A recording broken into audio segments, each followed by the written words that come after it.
Ayan, so good day mga ka-backyard. Good evening pala mga kabani backyard. So, andito tayo ngayon sa ating stock room slash incubation area slash grow out ng ating mga sisiyo. So, kung napanood nyo dun sa previous vlog natin, ayan na sa ating mga produce na rabbit ay namatayan tayo. Dito naman may good news tayo ngayon mga ka-backyard. So but before that, syempre intro muna tayo. Let's go.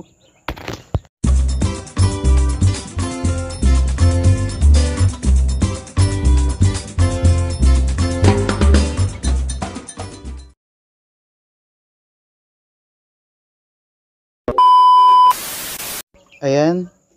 So mga ka-backyard, ito yung mga good news natin. At last, ito meron tayong produce na sisiw na pabo mga ka-backyard. So 1 year tayo nag-alaga ng pabo actually, tapos yun lang, hindi tayo actually nakaproduce naman tayo kaso isa lang.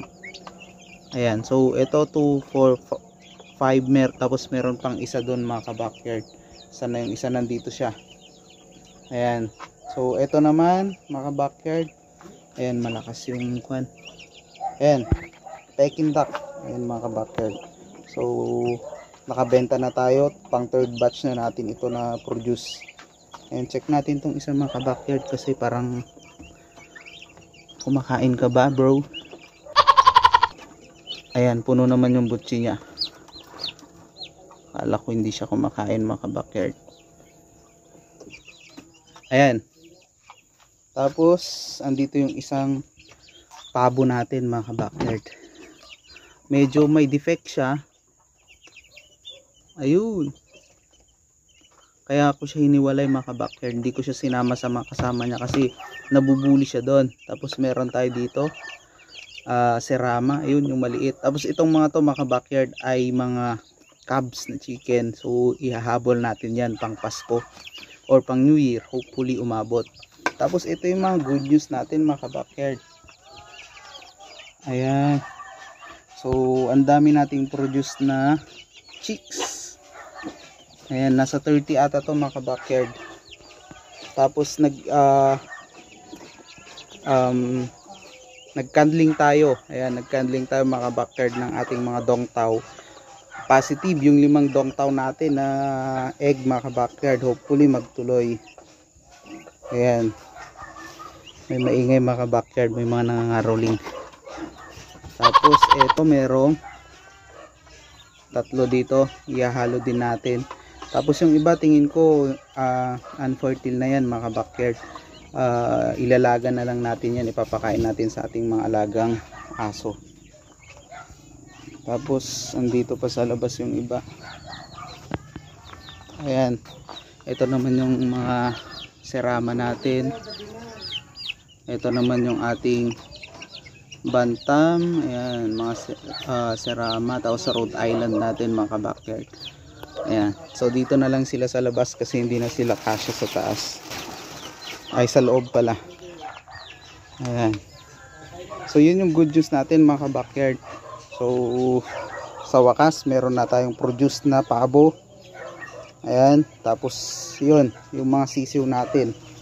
Sa wakas din nakaparami ulit tayo ng sisiw kasi the last time talagang nakakapapisa tayo mga backyard, kaso namamatay sila last December, siguro last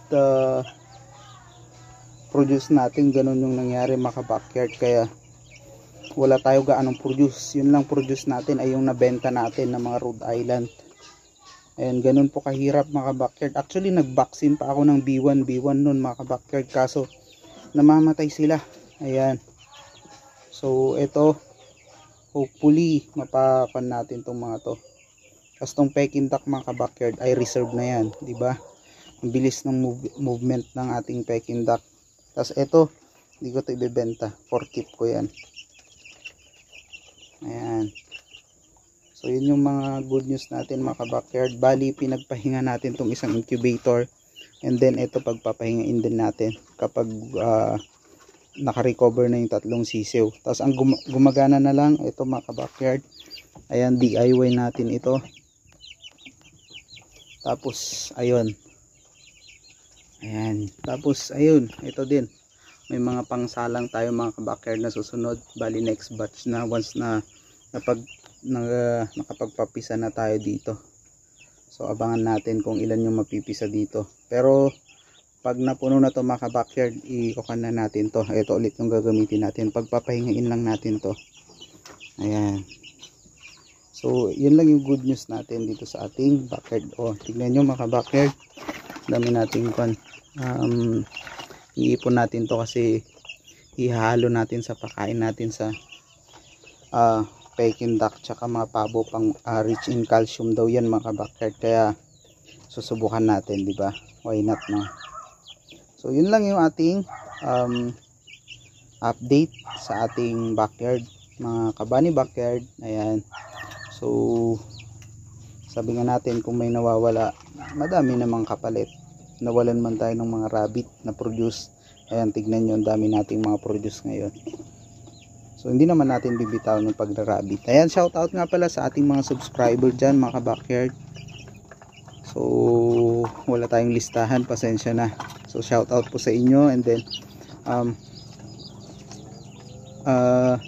ano pa yung update natin sa mga hindi pa nakapag-subscribe dyan. Ayan, 4,000 na po yung ating subscriber mga ka-backyard. Maraming salamat po sa inyong suporta. So happy breeding mga ka-backyard.